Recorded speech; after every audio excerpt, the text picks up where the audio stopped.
The following is a presentation of the Belly Up Sports Media Network. You're listening to the Sports Scramble podcast, where four friends serve up a weekly plate of sports with a side of SEC bias. Now, here are your hosts, Chet, Jacob, Wade, and Tyler. Let's go! What is going on, everybody? Welcome to this week's episode of the Sports Scramble podcast, presented to you by Belly Up Sports. I'm your host, Chet. We got Wade and Tyler with us tonight. How are y'all doing? Doing good. Always happy to be here and record another show. Absolutely. It's a fun time of the year with the Men's College World Series coming up, this weekend. And I know y'all have really enjoyed watching all the super regional action this week as well. Yeah, so it's always a good time for us, especially when LSU's going back to Omaha. We all, of course, caught the game. We all got our LSU shirts on. I got the UREC shirt on, so I don't know how much it supports the Tigers. Yeah, there you go. It looks like the guy who's like, sports on LSU's campus, wearing the free shirt that they give every kid at check-in at orientation. Yep, exactly. Tyler's got 10Ks from Paul Skeens, and Wade's just got the LSU polo to rock and roll. So wore it all day, baby, all day long at work. I wore this at work since I work from home. So that works too. You mentioned Omaha. I was scheming before the show to see if I could convince Tyler or Wade to make the 11-hour drive for the trip. I don't know. I'm working on it, but we'll see if I convince them by the end of the show. With that being said, let's hop right on into the super regional recap. Of course, we had a bunch of teams. We had some surprising wins and some absolute blowouts. We're looking at you, Wake Forest. Let's start with that one.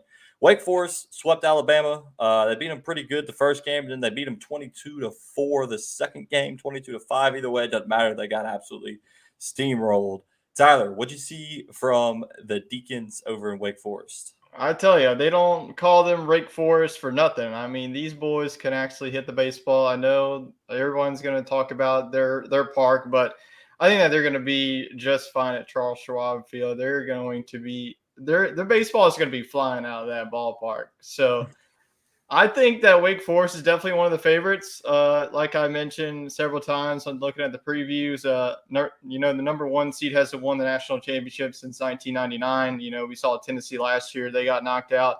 I think this Wake Forest team is for real. They have four pitchers that can be probably an ace on any other team, maybe outside of LSU with Paul Skeens. But this is going to be a team that's going to be scary. So they're definitely going to be a team that you don't want to see on your side of the bracket. I flipped that game on because I was like, I was waiting on the LSU game to start. Saturday, had to wait a long time, but I was flipping through all the games, kind of catching a lot of them, and I saw 22-5. I was like, holy cow. I mean, 22 runs in a college baseball game is absolutely insane. They're trying to put up like football numbers here, but a lot of home runs. They hit 6 home runs within 3 innings. So definitely a team that you got to watch out for in Omaha. Another team that swept, Florida swept South Carolina. Wade, was your pick for Florida to take home the victory this weekend, or you thought your Gamecocks were going to get it done? The pick in my heart was South Carolina taking down Florida as they did in the regular season, but I knew it was going to be a tough trip down to the swamp for the Gamecocks, and it sure was. I think that Florida just really came prepared, and honestly, this team looks to be a force to be reckoned with come Omaha. I mean, just on both sides of the ball, much like LSU and Wake Forest, got it done offensively and on the mound. Looks like one of the more complete teams. So I'm excited to see what the Gators can bring, to Omaha. Yeah, I mean, my pick was for Florida and LSU to meet in the national championship, so it's looking good right now. Last team that swept the weekend was LSU swept Kentucky, put up a large 14-0 victory behind Paul Skeens on Saturday late night. It's supposed to start at 2 o'clock. Of course, the magical weather delays from the NCAA pushed that game to 9:06, but that just let the fans and the students sit all day in the hot sun, and they had to stay hydrated. How do you stay hydrated in Baton Rouge? You drink a lot of beer. So it worked out perfectly. The box was rocking. The crowd was rowdy. And they came out, and LSU, honestly, in my opinion, played probably the best game they've played all season. Most complete game for pitching, fielding, running or hitting, running. I mean, everything, even coaching. I think they had 5-6 home runs. And then last night they got the job done in the ninth inning when they put up 3-4 runs to really pad that security and take home the sweep over Kentucky. Tyler, Paul Skeens last game pitched in Tiger Stadium. What did you think? Yeah, I think you saw all the emotions in Alex Box Stadium. Game one, you saw Paul Skeens, he got his standing ovation, and then you go to game number two, Dylan Cruz. He's just being Dylan Cruz. His last at bat is going to go down as a double, 2 RBI to really seal the deal and send this team to Omaha. And then we saw other guys, Trey Morgan, take his last at bat. Braden Joubert, as possible last at bat was a double as well. And then of course Gavin Dugas, what's his last at bat? It's a hit by pitch. So that's pretty fitting. It just wraps everything in itself. But yeah, a great weekend for the Tigers. 14-0. That looked like a pretty similar game that we all went to last time that we saw Skeens versus Kentucky. So it was a heck of a weekend, and hopefully they can continue that going in Omaha. Yeah, I mean, Cade Beloso's last at bat was a 3-run homer over a right field wall. Or last hit, I should say. The last at bat he actually struck out, but I don't think he'll remember that one. He'll remember the home run. Jordan Thompson, potential last game in Tiger Stadium, made a play that would put Derek Jeter to shame. So that was by far the impressive play from him I've ever seen him make. And you mentioned Dylan Cruz, the emotion we saw from him after he hit that double. Dylan Cruz has been a quiet guy his entire career, never really said anything out of the ordinary, didn't do a lot of media, was just there to play baseball. So seeing him express his thanks, you could say, give it up the heart to the Tiger fan, to the faithful. I mean, it was great to see. I shed a little tear knowing it was the last time I was going to see him in Tiger Stadium, but maybe not the last time we see him. If the three of us drive to Omaha, we're gonna keep working on that. So, but Great win by the Tigers as they'll be moving on to Omaha. A surprising one, at least for me, Oral Roberts took down Oregon in the best of 3. Wade, did you catch any of those games? I saw the comeback late Friday night because it was the only game on. I think 8-0, and Oregon ended up winning that game, which was insane. Yeah, I mean that's just crazy, but that's how these two teams got here, right? I mean they, were the underdogs and kind of the untraditional story. So what else could we expect in the Super Regional? And I think it's really interesting how the College World Series bracket has worked out to where you do have the traditional powerhouses like LSU and Wake Forest playing in Virginia and Florida. But then you have Oral Roberts and TCU in the first game. I think Wake Forest is not really a traditional power. They haven't been there since 1955. Oh, yeah, but they were predicted. They were they were supposed to be. You don't have really the Cinderella teams on the opposite side of the bracket. But I like how the Cinderella teams are on one side of the bracket and they play to open things up. That was announced right before we hopped on live here. So they'll kick things off. And I got to say, I'm rooting for Oral Roberts on the other side of the bracket. I don't know about you guys. Yeah. I'm not, because Oral Roberts ended LSU's season at one point in time a couple years ago. It didn't. It was like a 1-3 game series where they came to the box, and Friday game they scored 22 runs and they took the series. So that was not even irrelevant. Oh, wow. I don't know why I thought that You're thinking of Stony Brook, who made the last Cinderella. Stony Brook, yes. The Stony Brook Ponies. I can't forget about all the schools that sound like golf courses. Yeah, they're dangerous at baseball. Yeah, exactly. So we got 2 more teams that are playing for a chance to Omaha. Southern Miss and Tennessee in a Game 3 winner moves on game. That's actually, and fitting as it is in a weather delay. It's supposed to start at 9 o'clock tonight. So probably about right after we wrap up, we'll be able to catch the beginning of the Southern Miss game. They won Game 1 that finished the next day, and then Tennessee stormed back and won Game 2. Tyler, who's your pick to take Game 3?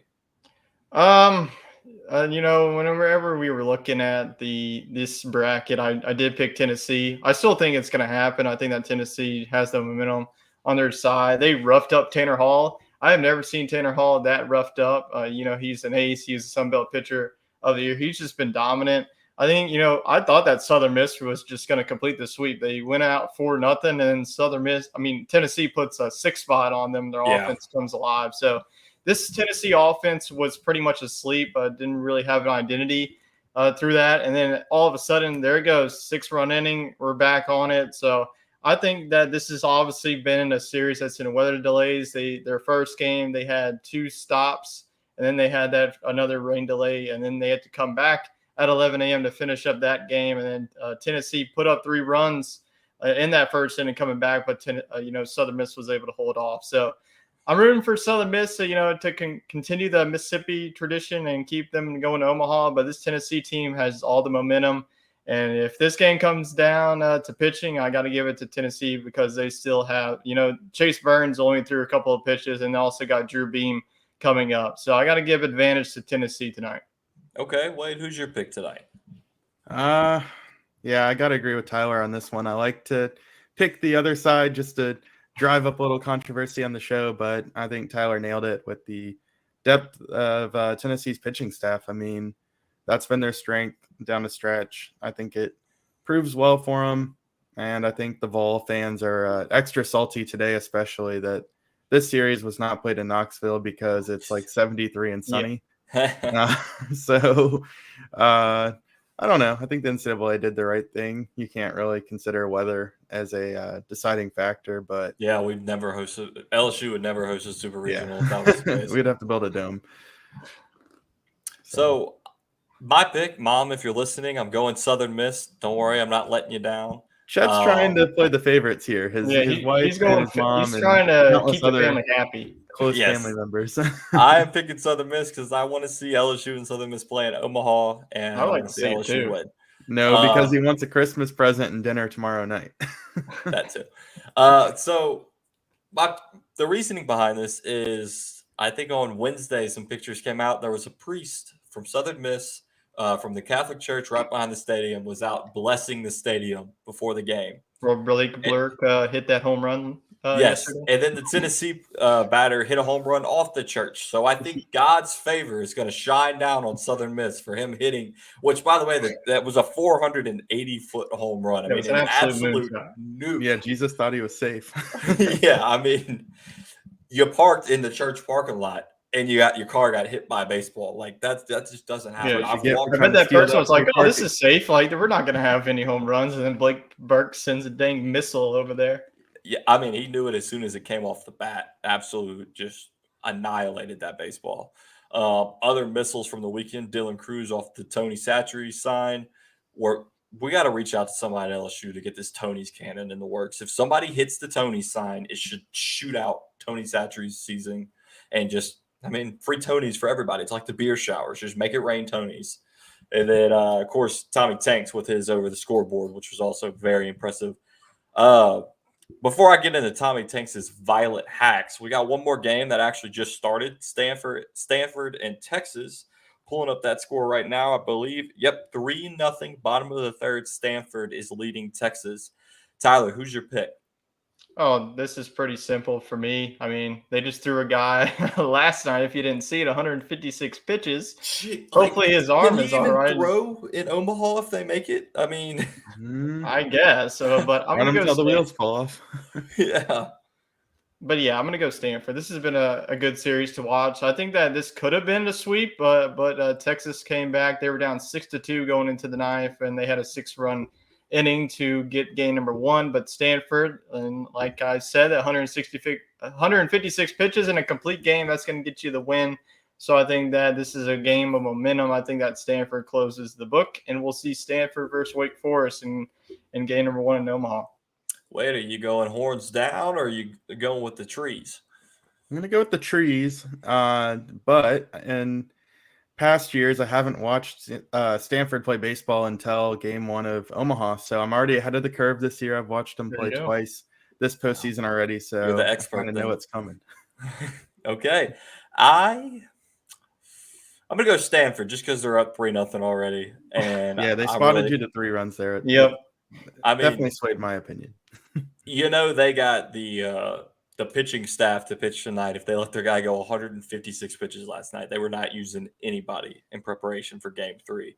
So with that being said, like I mentioned earlier, Tommy Tanks' Violet Hacks. I mean, the dude was swinging out of his shoes like he always does. And when he connects on them, they fly a mile. So I just had to throw that in there. Omaha preview. So some of the matchups that are already set. We've got Florida taking on Virginia. So Florida being, I believe, the 2 seed, and Virginia was Seven. It's a 7. traditional matchup. Right. Mhm. So Florida versus Virginia. If you're in the chat, let us know your picks for Omaha. Let's go, Wade. Who do you like? I like Virginia in this one. I like Florida overall. I think Florida Wow. can climb out of the losers bracket after an early defeat because of the depth of their team. But Virginia just seems like a sneaky team of destiny that not a lot of people have watched. I know Wake Forest is the trendy pick out of the ACC, but I watched Virginia this weekend with them being in the early games, both Friday and Saturday, and they really can slug it. And I think the pitching is better than people thought. So I don't know. I like Virginia in that one, but I do think Florida ultimately could win that side of the bracket. Okay. And then so Omaha it's double elimination, right? Yeah. Right. Okay. Mhm. So Wade and Neil are both going Virginia. Tyler, who you got? Yeah, Virginia is definitely a sneaky ball club. They can rake it, and they beat a really good Duke team. Duke got game number 1, but Virginia, they slugged their way. They won 14-4 and put up 10 runs in game number 3. So to the guy that said I was a dummy for picking Virginia, guess what happens? They're in the College World Series. But Tyler I keeps think, his receipts. yeah, I keep my receipts, people. But I'm pretty sure that Florida is going to throw their ace here. They're going to throw Sproat. So I think that Florida's a team that I have making the national championship game. I'm already going to say that. So give me the Gators to take game number 1. I like it. I like it. I am also going Florida. Have not watched Florida or Virginia play at all this postseason, but I'm going SEC bias Florida.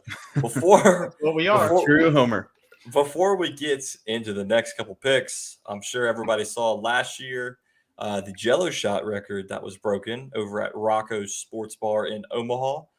Broken by Ole Miss. They racked up a total of 18,777 Jello shots.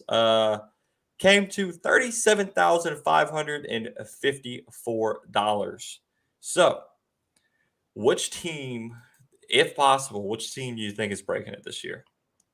That's not even a question, man. Yeah, LSU this is after not a even 6-year contest. hiatus. Yeah. Oh, for sure. Yeah. And if we're there, we will definitely partake in the Jello shot challenge and help them break it. The only saving grace is if Texas makes it, then you might have a I little want bit to see of what Oral competition. Roberts numbers what they could put down. Dude, they don't even have 30,000 people like on their Facebook page. Where is Oral Roberts? Oklahoma. I bet they could beat out Stanford. Yeah, they could beat out It's- Stanford. It's a closer Okay, road it's a trip. spirit-empowered Christian They are the closest university. team to the World Series. Hey, Spirit-empowered Christian University in Tulsa, Oklahoma. Tyler, I don't know how much drinking they do over there. Let's see what county. If it's a dry county, maybe they'll be trying to break the rules when they get there. What county is Oral Roberts in? Live. Yeah, Google I've heard it's searches on here. par with like Liberty University, so probably pretty minimal. Yeah. Oral Roberts is globally recognized as the Holy Spirit Empowered University of Tulsa, Oklahoma. Now, I know plenty of Christians that drink, so I'm not saying they don't, but I think Oral Roberts is definitely the dark horse to break the Jello shot record. they're a school that didn't even think that they're going to make it there. They're going to use that time to party. So I think Here's that they could at least beat out Stanford. That's all. Here's I'm a shout saying. out to our audience. Fraser Blunt, I see him chiming in a lot. That would be like the equivalent of Montreat College just like going to Omaha and downing Jello shots. Oral Roberts is like, just like this tiny Christian school. But I agree with Tyler. They might be able to It might be let loose a outdrink little Stanford. bit. Stanford might be last. I think you're right on that Stanford's one. always been last in that contest. Yeah, with Oral Roberts, we got TCU, another Christian school, taking on Oral Roberts. Yeah, they got put the money, though. Christians against each other. Yeah, Yeah, TCU likes to party down there TCU south of maybe Dallas. second in that contest. Yeah, TCU, Oral Roberts. Tyler, who you got? I'm going to go with the Horned Frogs. These are two of the hottest teams in America right now. Oral Roberts' offense versus TCU's offense. That's going to be the story in this one. I think that with the way that the ballpark has been playing, if you watch the Big Ten tournament, the balls were flying out, and it's going to be warmer weather, so it's going to be the same. But as much as I love an underdog with a 4 seed being here, last time we saw that was Aaron Judge's Fresno State Bulldogs. I think that their run's going to end shortly here. I think that TCU is going to win game number 2. Okay. Wade?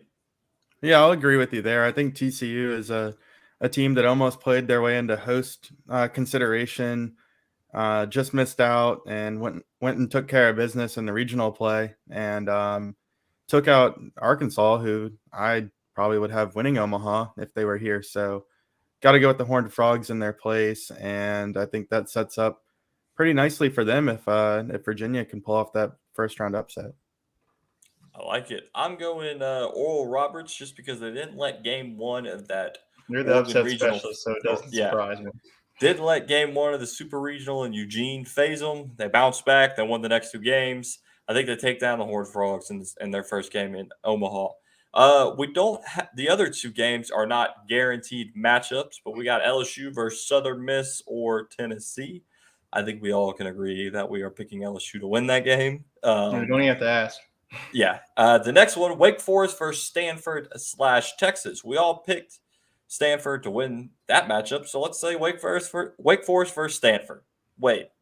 Man, that's some good academics right there. Good thing school's out for the summer. I got to go Wake Forest. I mean, I think we're just destined to see a Wake Forest versus LSU matchup. I wish it was for the championship, but I think we'll see it, on day 2 in prime time. I like it. Tyler? Easy, Wake Forest. Not even going to be close. I'm honestly going to agree with you all. I'm going to go Wake Forest, and it's going to be a heck of a matchup. I guess that would be Tuesday. I guess game 2 for LSU, but game number 4 overall. Right, yeah, because the Omaha gets started on Friday morning with the first side of the bracket going off, and then Saturday with LSU side of the bracket being LSU versus either Southern or Tennessee. And then Wake Forest versus Stanford or Texas. And then losers of those games play Sunday and Monday. There's only 1 game played on Sunday and 1 game played on Monday, which I thought was weird. Yeah. They're trying to give everybody a little bit of rest. Baseball every day. Yeah. Then you got, I think the winner's bracket resumes on Tuesday. I don't know if it's Tuesday, Wednesday. It probably is. And then, of course, so on. We'll break down the LSU game in more detail once it's announced who wins over there on Bayou Bengal Bites. We got another show, baby. Exactly. That's why we got another show, Bayou Bengal Bites. You can check it out on our YouTube channel. We upload it every week, breaking down everything LSU sports, which recently has been all about the baseball. And you can catch out the hype video Tyler put together that someone mistakenly thought it was released by LSU and didn't like my narration, but we appreciate the compliment, I guess. So, with that being said, early picks to win it all. Tyler. All right, well, I'm going to stick to my bracket. I picked LSU and Florida to beat. I think that those are 2 don't get me wrong. Wake Forest is definitely going to – I think that if, whoever loses between Wake Forest and LSU, I think that's going to come back and ultimately beat them. I think that Florida's going to have no problem on that side of the bracket. I just feel like it's set up. I think that TCU would definitely give them a battle, but Florida's pitching staff is just built to win in Omaha. So I think that the Gators and the Tigers meet up. And I think that we're all probably going to be biased coming up. I'm going to go with LSU to claim their 7th national championship. Okay. Wade, not being LSU, who's your matchup? Well, I think we all know we're pretty biased, but I will be a little bit different from Tyler. I'm going to stick with my Virginia pick on the other side. And I don't see it being an all ACC championship. It took the ACC from 1955 when Wake Forest won the college baseball national championship to 2015 when Virginia won it. So I don't see them having an all ACC final like we've seen with the SEC here in recent years. So I'm going to go with LSU and Virginia. These are definitely the 2 best conferences, debatably the 2 best teams in the conference. I know that Wake Forest, Florida, LSU, they've all been number 1, but I think it's Virginia that sneaks through against LSU, and I mean, come on. We all know that we're going to pick LSU to win it. Yeah. I respect it. Mine is actually the same as Tyler, is LSU and Florida, with LSU winning. Biased aside, yeah, we're LSU fans. That's who we're picking. Chu agrees with you there, Wade. He's got a comment over there on YouTube. Good take. Look at that. Wade getting some love for one of Me his and Matthew takes. already rehearsed this take over the weekend, so he knew it was coming. Exactly. So, before we move into who got the dog in them, I have a little bit of a rant point. I noticed this weekend when our wonderful Dylan Cruz was 1 for 2 on the night, and he had 4 straight walks. In my opinion, I think walks should count towards a batter's batting average. Now, I know there could be the times where it's just 4 straight balls, and the pitch, I mean, like awful balls, so they don't even got a shot. But when you work like a full count and you get a walk out of that, I think you should be rewarded with some points towards your batting averages. What are y'all's thoughts? I think baseball's shifting all towards advanced stats like OPS, which is on base plus slugging percentage. And I think that's the most fair way to quantify how good a hitter is, because it factors in the walks in your on base percentage. And then it also combines it with your slugging percentage, which factors in how many bases you're getting per at bat. So if you get a double, that counts a little bit more than a single. So I think old school baseball fans like yourself and me, we look at that 300 batting average as a metric. But if you look at it in terms of OPS, guys like Tommy White and Dylan Cruz and Trey Morgan all have is over near 1,000 the max OPS. Yeah. And Tommy White's is lower because he doesn't take as many walks as Dylan. I just think that if you go up there and you do your job of getting on base, your batting average should go up a little bit, because you might have been at an 0-2 count and you worked back to a 3-2 and got a walk out of that. Like, I think that should count towards your batting average, but I didn't make the rules. So just thought, I noticed Cruz had 4 straight walks, thought he was going to have 5 straight walks to end his playing days in Alex Box. And I was like, that's just ridiculous. I mean, also like a hit by pitch, you got hit. That should give you a few points right there. So yeah, I think that's a raw deal. I think a hit by pitch doesn't even count towards your on base percentage. I mean, you stood in there and you got beamed by a baseball, probably at 95 miles an hour. That should count towards something, in my opinion. But just a little rant from me. So let's get to who got that dog in them.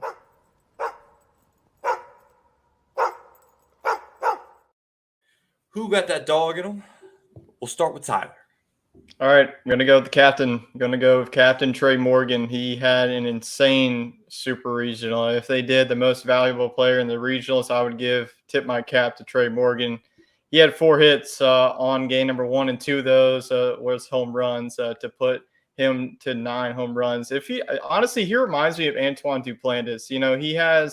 He can be able to spray the ball. He can put it in play, give you doubles, give you triples at times, but he has some power that is sneaky good. So I think that Trey Morgan home run this weekend.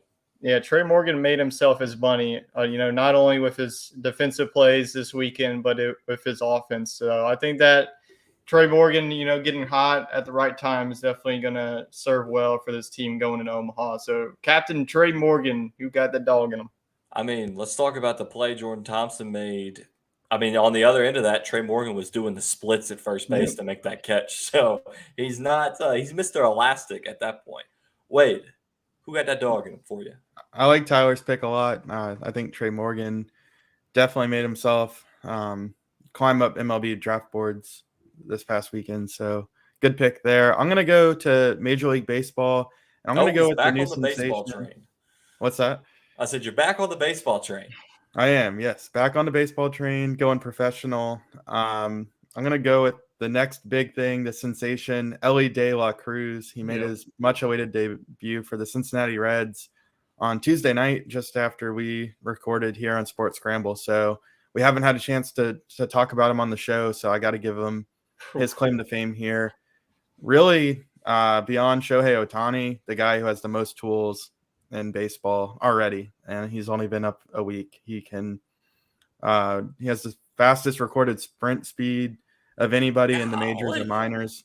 He already has the 3 hardest hit balls for the Cincinnati Reds this season and hit one 470 feet for his first home run. So Holy cow. I bet it's fun That's to play with farther him than on the show. That's all I got to say. and he can play shortstop very well. He's exactly what people thought O'Neal Cruz would be, the other Cruz guy. So they're not related.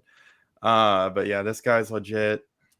And Cincinnati kind of reminds me of what we saw in Atlanta a few years ago, where the next wave of players came up and a couple of veterans like Joey Votto coming back from injury. I mean, they can make some noise. The Central is pretty weak. So I'm What's his excited to watch name? him play. Ellie De La Cruz. Ellie De La Cruz. That's a mouthful, but if you can hit balls It is. 470 ELDC feet. is what they call him. ELDC. ELDC. LDC. I mean, if you can hit a LDC, ball there you go. 470 feet, I mean, you can be called whatever you want. Big Poppy at that point. Yeah. Before I give my pick, everybody in the comments, we appreciate y'all watching. If you want to join in on who got that dog in them, let us know. Put somebody in there that you want to recognize from last week's sports. My pick, I don't know his name, but he's the security guard that tackled Adam Hadwin on the green at the RBC Heritage on Sunday as it wrapped up. Our first unnamed dog of the week. Yeah, I'm the That'll be a gonna first. put- I'll just have to put security guard in the poll. Yeah, I don't know We'll how have we're to gonna take put it as it You is. might not be able to fit my guy's name in the poll options. So this is Yeah, really. I don't know new if thing. Twitter allows the characters for that, but I'll have to Dang, work away around it. Trey's gonna take it. So Nick Taylor wins the RBC Heritage Open. He's celebrating. He's first Canadian to win in I think it was 69 years. And his buddies go out there to celebrate with him. And Adam Hadwin, professional golfer on the PGA Tour, runs out with a bottle of champagne, pops it. They're going nuts because it's in Canada, Canadian golfer to win. Everybody's having a time. Security guard sees that. There's also a great clip. You'll have to attach that to the tweet, Tyler, so everybody knows who we're talking about. There's a great cinematic film that's going to be in the Netflix docuseries or the Netflix Full Swing Season 2 for sure. It is phenomenal. Security guard sidesteps the Nick Taylor and just absolutely lays out Adam Hayes. But to Adam Hayes' credit, he held on to the champagne as he hit the ground and none of it spilled. So in true Canadian fashion, he got up. He actually apologized to the security guard, which, as Canadians do. But that's my pick for Dog of the Week is the security guard at the RBC Heritage Open.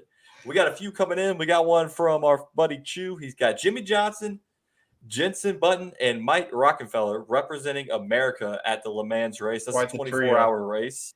Yes, and NASCAR Neil mentions he's got it in his segment, which we'll get to at the end of the show. But yeah, this 24-hour race is no joke.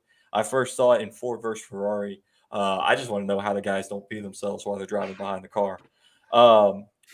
Wade's buddy, Fraser Blunt, says his dog of the week is Neil. Keep being awesome, Neil. I agree with that. NASCAR Neil.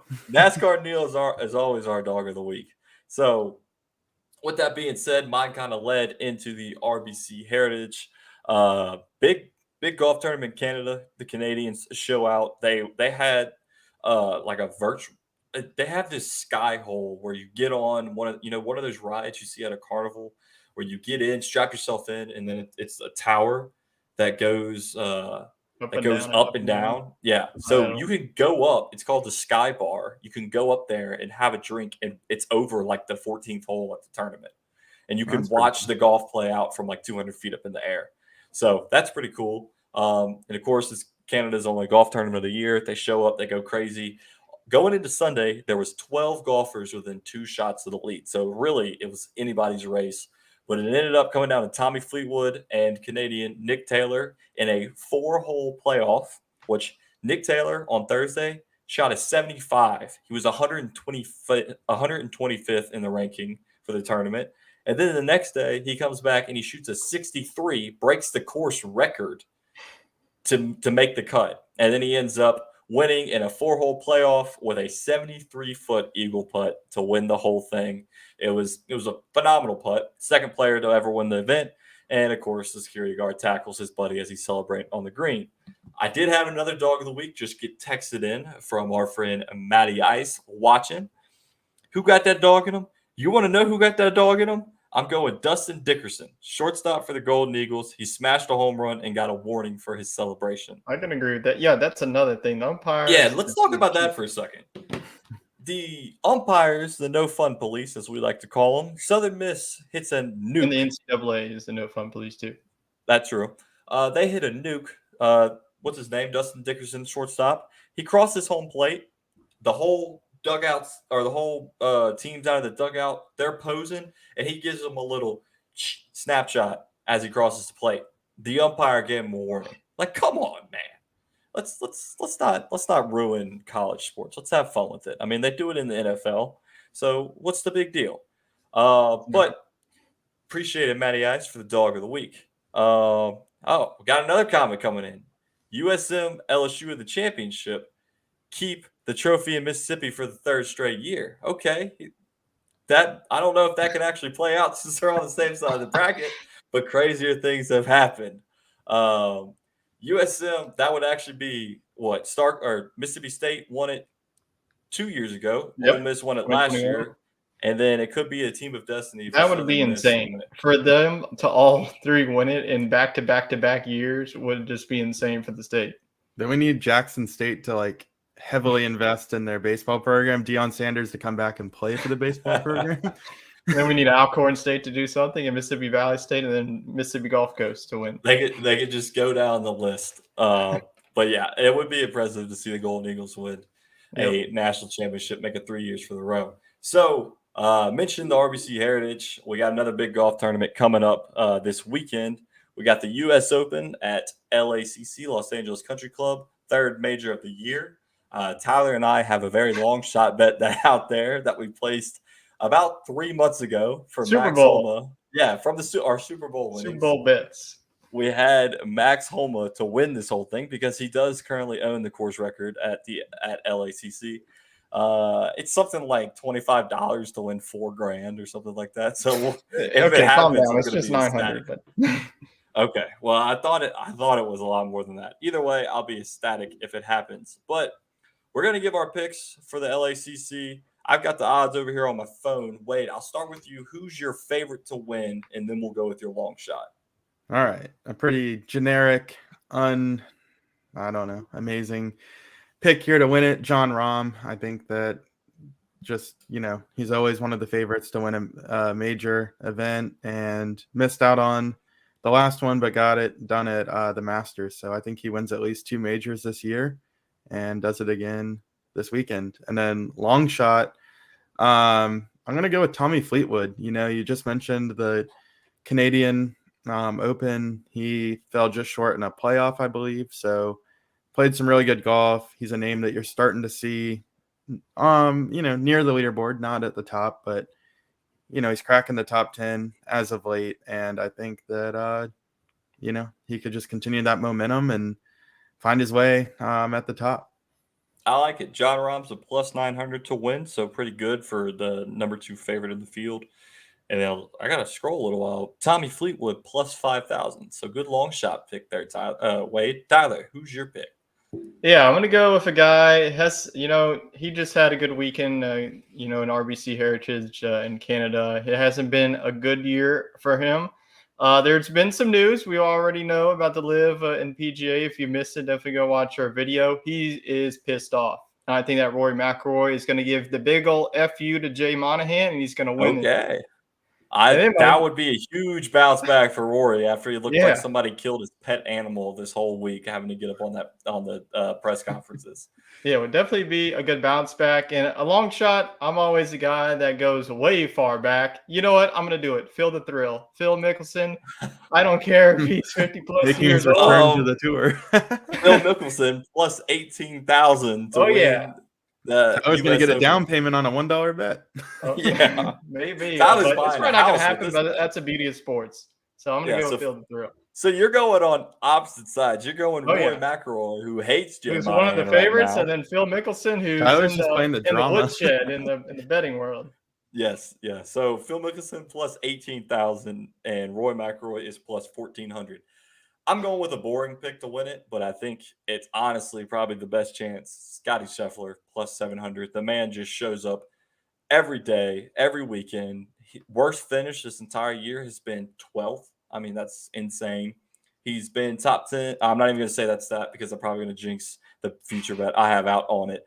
But he just shows up to play golf, and that's what he does. That's what he loves. His putting has been iffy, but if he figures it out, if he puts average at best, he runs away with the tournament each week. So he's finished second, third past couple of weeks, putting dead last in strokes gained putting. So we'll see if he can get it done.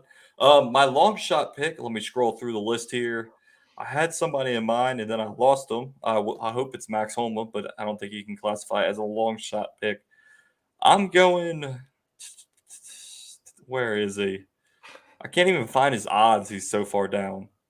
I don't think he qualified, so maybe I can't pick him. I was going to be Harold Varner III. No, he was on your list. He's on the very last page. He was like plus 35,000.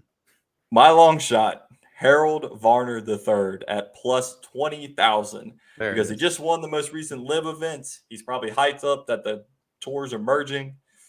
That's who I'm picking. So we'll put a little graphic out on Twitter if y'all want to ride with us, tail us, fade us, whatever you want to do. Let us know. Fade us.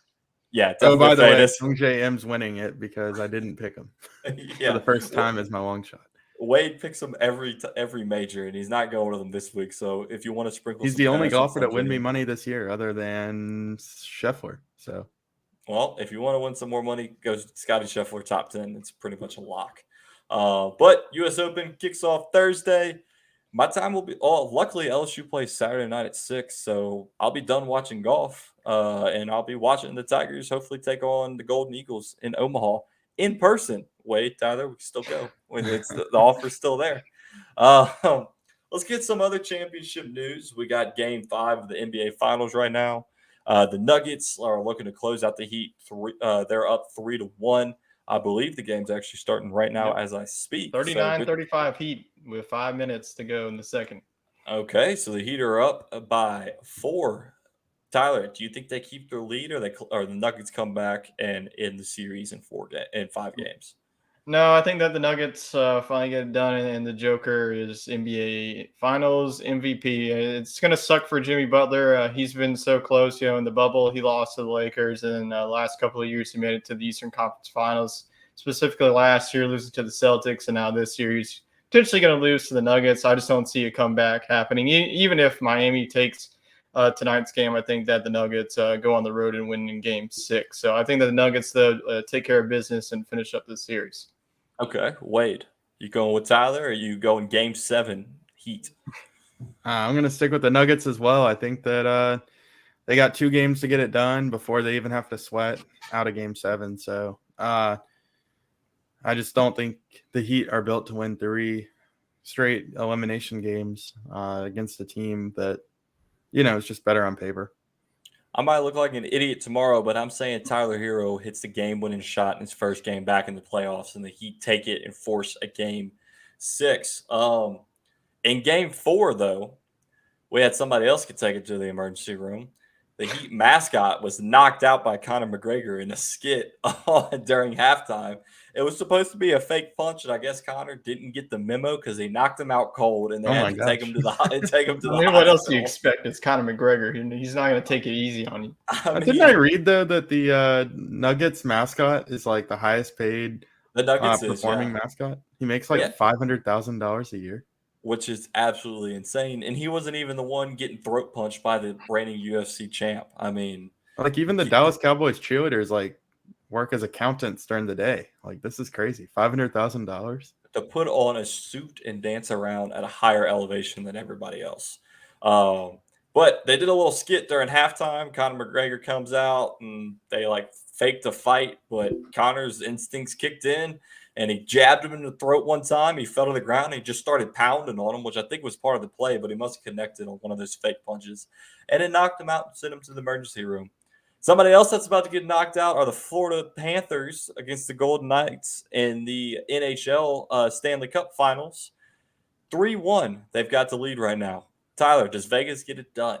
Yeah, we saw both South Florida teams down 3-1, and I see neither one of them coming back in the series outside of Game 3 when the when the Panthers finally got their overtime win. This has been a series that's been dominated by the Golden Knights. So I think that this is going to be a team that finally gets it done. This has been a team that hasn't been along in quite some time. You know, their expansive team a couple of years ago in their first year, they made it all the way to the Stanley Cup final, ended up losing to, I believe it was either Lightning or the Capitals. I can't remember. My years I'm starting to forget. But I'm going to go We don't with have the our Golden hockey Knights. guy on. I think that they're going to end it tomorrow night, especially at home. Vegas is definitely one of the most raucous environments in all the NHL. So I think that the Golden Knights finally get their first Stanley Cup trophy, and that's crazy. Like they're just barely here, and like they got some of these teams that's been there for like 30+ years, and they haven't even been to the Stanley Cup Finals. They've been in the league for like 2 years, huh? 2-3 years. It's been something. The expansion draft in hockey is pretty giving. I mean, you do have to like put up one of your top like 15 players from each team, and I think they like lessen the contract like obligations and stuff, or like the league takes it on. So it's good though to see it. You know, these teams get set up for success. I mean, look at a league like baseball; they don't support anything. You think that the Oakland Athletics are going to get some sort of bonus when they go to Las Vegas? I mean, no, they're still going to be irrelevant. Yeah. I didn't realize that's how they did the expansion draft. I kind of like that. You take your least select player on your team and you put them on somebody else's But they team. can't be like somebody on the fringe of the roster. Like it has to, there's like some metric where it's like you're actually giving up a decent player. Like, but it, they have to come together, and not any of them are necessarily stars, but they're not just thrown out for the Wolves. Well, they were kicked off their team, and now they have a grudge on their shoulder, and they're trying to win a Stanley Cup sometimes playoff. that's all you need. Do you think they get it done, Wade, or you think the Panthers come back? I think Miami goes 0-2. I didn't think it going in. I thought they would split it. I thought Denver would win basketball and the Panthers would take hockey, but Vegas just really looks, like the team of destiny. As Tyler mentioned on the show previously, the Golden Knights did get all the way down to the wire to the championship in their inaugural season. So I think this time they get it done. Thank you to Mr. Fraser. The Golden Knights were founded in 2017. So 6 years in the league, and they're about to possibly win a Stanley Cup. So that's pretty impressive. We got a little bit left of the show to wrap it up. We got some football news. Over on the NFL side, DeAndre Hopkins visiting the Titans and the Patriots. Neither team makes any sense to me. Tyler, you think he signs with one of these? Yeah, I mean, he just wants to be the star. I mean, who you got? Ryan Tannehill and Mac Jones throwing you the football? I mean, what's going on here? Yeah, I don't know. They're really the only. I mean, these are going to be the two teams that could definitely be the wide receiver one. The Patriots, their wide receiver right now is Juju Smith-Schuster, and the Titans' number one is going to be Treylon Burks. Burks had a down rookie year, but I think that he's definitely going to have a better season. I've already said my pick. I think it's going to be the Cowboys. I just think that they're going to make a run for them. Money talks. I just don't get this. The Titans and Patriots are the same level that I see the Cardinals being. So this would not make any sense for him to go to both of these teams. Well, as Jay Monahan knows, money talks, bullshit walks. I agree with you. Titans, Patriots. I mean, from Neil's standpoint, like you just put in the comments, it makes sense for the Titans to go after him. But you mentioned it doesn't make sense for D-Hop. Yeah, you mentioned Burke being their number one guy. If I'm being honest, Derrick Henry is their number one guy in all facets. They might as well have Derrick Henry throwing him the ball on that side.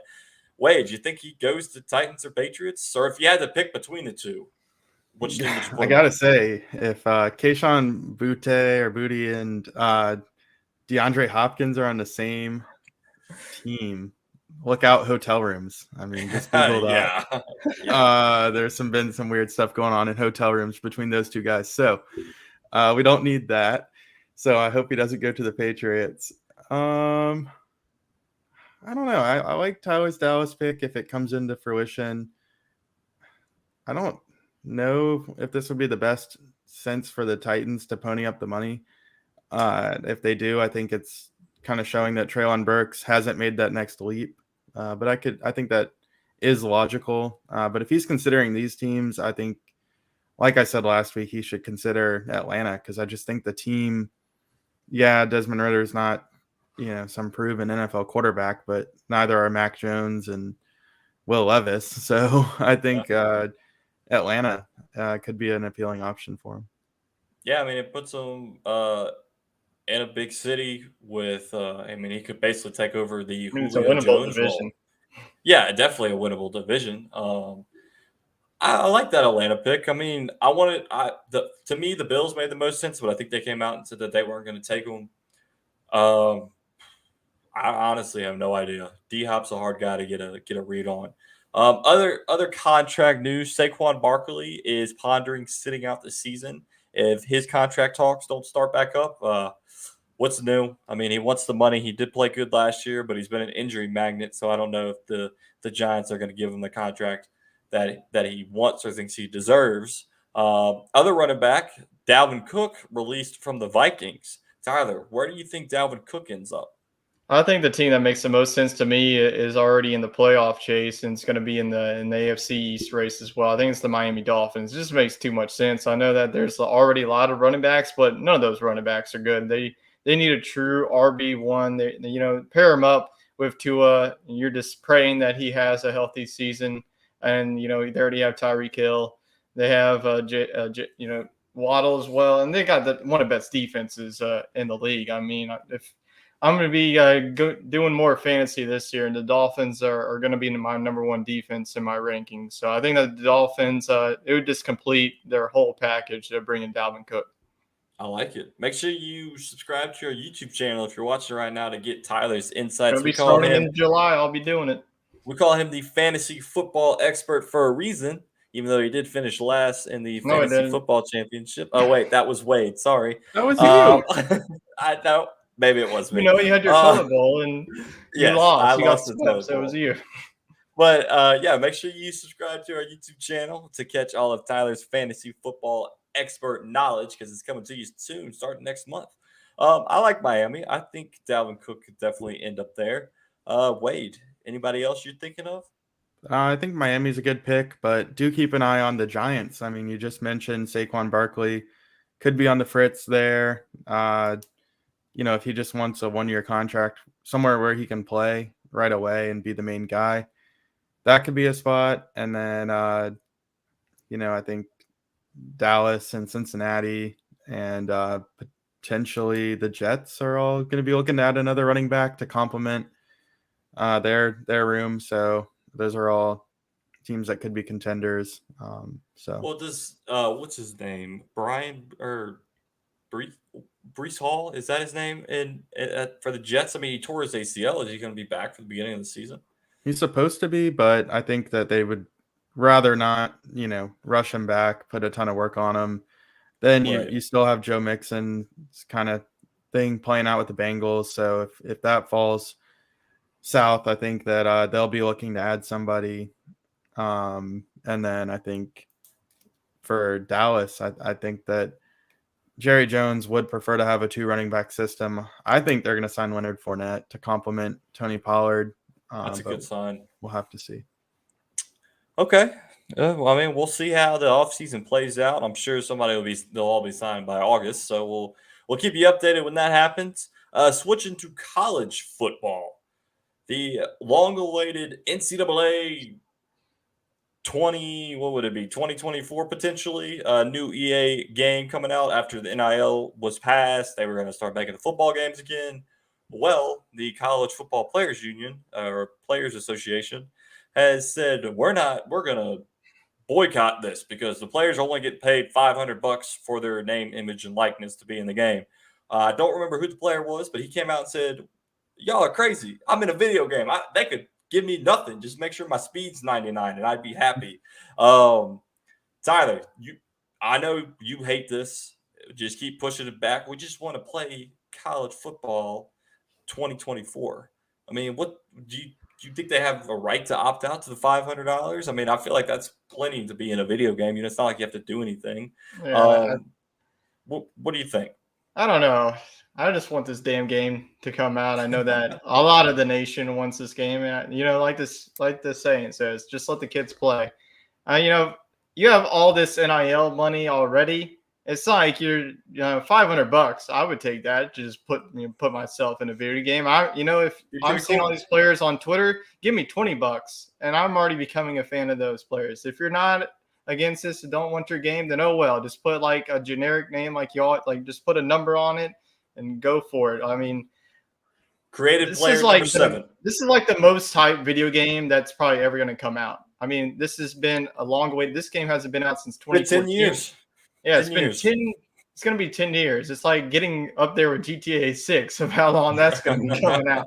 But I don't know. I just feel like some of these people are so selfish. Like, just make the game at this rate. No matter if it's the real players or not. I mean, whoever they're gonna put out rosters anyway, like they did for 2014. Yeah. You mentioned GTA 6. Rumors are you can earn money in GTA 6 in real life. So maybe Oh my if the gosh. players don't get the money they want, they can just go play Yeah, GTA play 6. GTA 6 and do a lot of money glitches. Yeah, rob a bank, steal a car, sell it, whatever, and they get the money that way. What if they just paid them by their rating? Like if That you're would a be fair. 99, you get paid like Well, if Play you're a better. 99, you're already making $10,000 enough money through NIL deals anyways. I mean, if you're a 99, you definitely deserve to get paid more. If you're a 40, they should do like the Madden rankings where they update it throughout the season. If you're playing better, your NIL deal goes up. Simple as that. I mean, that's just my opinion on as a host of a podcast, but I feel like that's the fairest way to do it. NIL is the wild, wild west anyway. As one SEC coach called it, money laundering. Basically, I mean that's what it is. Just write the whole college a check, but EA is not going to do that. So we'll you see. can pay the schools and then have the schools determine it through their collective, and it could just be a part of going to LSU is that, hey, like you get $2,000 from NIL payments from EA Sports, but you get 50,000 from Gordon McKernan. It's just So what's your trade-off there? Yeah. Other player that is getting paid more like his dad is getting paid, and it kind of ties into the TMZ Sports segment of the week. Who the hell is Baby Gronk? This 10-year-old has been popping up on my timeline over the weekend, taking official college visits, LSU, Florida. I think he took one to Georgia, some other Big Ten schools. Like, who is this kid, and how in the world is he? And this is like LeVar Ball 2.0. His dad said he trains 5 days a week. He's 10 years old. The kid should be building Legos and playing video games. He wasn't even alive when NCAA 2014 came out. Okay, maybe he was just born. But to me, this screams parent who peaked in high school, probably got hurt, and is that guy that's like, oh, if I wouldn't have got hurt, I would have made it to the NFL. So he had a kid and is living vicarious through him. I mean, Wade, Tyler, have you seen this Baby Gronk kid? Yeah, I've seen him. I've seen them all the time on my timeline. I just don't really care for it. And to go for Florida, like, what is Florida doing with their recruits? I don't What know is if y'all LSU saw it. doing posting the kid? No, that's not pertaining to that. But they had this Okay. one Florida recruit. They had him do the jump man, but it was on glass, and he freaking fell. Yes. This man's gonna have a torn ACL by the time he's gonna be like, if you're having me doing this, I ain't coming to this school. You're trying to hurt me before I saw that he jumped up for the picture and he slipped and fell out. Like, come on. What's his name? Billy Napier's got to get a hold of his recruiting. But this is it for Billy Napier. If he goes 5-7, he's already gone. And we wanted him to coach at LSU. But yeah, the Baby Gronk stuff is cringy to say the least. I saw it pop up, and he's in videos with Livy Dunn. I mean, can you imagine how much they had to pay her to do this video? I mean, she won't even do an interview unless you pay. I know, because we've tried.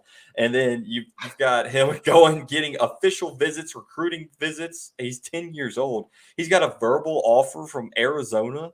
Like, what? And they said, well, his stat line, he caught 5 touchdowns and 300 yards in his football game. It's a 10-year-old football game. All they do is run the ball and just step back and throw it. So, I don't know. Had to bring it up for the TMZ Sports segment of the week. To wrap up the show, we've got everybody's favorite NASCAR Neil, our dog of the week, NASCAR Neil, sends in his segment every Sunday night as the race wraps up. And his favorite NASCAR driver, Martin Truex Jr., got it done this weekend with his second weekend of the season at Sonoma. After he dominated all day with what was clearly the fastest car in the field. It was also his 4th win at the track, moving to second all-time in total wins there at Sonoma. we're now going into the off week at the midpoint of the season. So in a few weeks, we're going to have NASCAR Neil and what we call it Motorsport Matt come on the show live to talk about the NASCAR season and where it's headed. Neil also mentioned, like Matt mentioned earlier in the show, they're already getting involved. NASCAR participated in the 100 running of the 24-hour of Le Mans in France. Team Hendricks ran a modified Chevy Cup under the garage 56 entry and survived the full 24 hours, which is an incredible feat because, one, nobody peed their pants in the driver's seat. And two, they actually raced for 24 hours. So that's just impressive as it is. The car was driven by Jimmy Johnson, Jenson Button, and Mike Rockefeller. They only had one major complication and ran right with the GTE class. So, NASCAR Neil, we appreciate getting that segment to us. And the Le Mans race I've seen before is always pretty cool. I mean, 24 hours straight. They do something similar in like college. What is it? I should know because I was a part of the club. The FSE or F you know what I'm talking about, Wade, the race car club. Oh, yes. Formula Sports college sports racing. Yeah, we'll call it college sports racing. But the Le Mans race, 24 hours, is pretty cool. I think they do like a 12-hour one over in college. So neat to see. Appreciate it, NASCAR Neil, for the segment. I think that pretty much wraps it up. We're at the hour mark. Y'all got anything else? I got one more thing. I got to give my kudos to Wade for finally putting it out there all on the volleyball sand and getting the victory. Had to go a level down, but still got the victory. Hopefully it leads back to the playoffs. That's right. Yes, thank you. Wade got his first intramural volleyball win. Yeah, no, this is the big leagues, man. Yeah, that's the big leagues. Graduated college. Intramural's the minor co-ed volleyball. Yeah, we are in week number 2 of the summer season. If y'all recall, I started playing last fall. We went 0-8 in the upper B league, which is like the 3rd out of 10 levels, and we moved down to square one, 1 out of 10. So just it seemed much more our speed.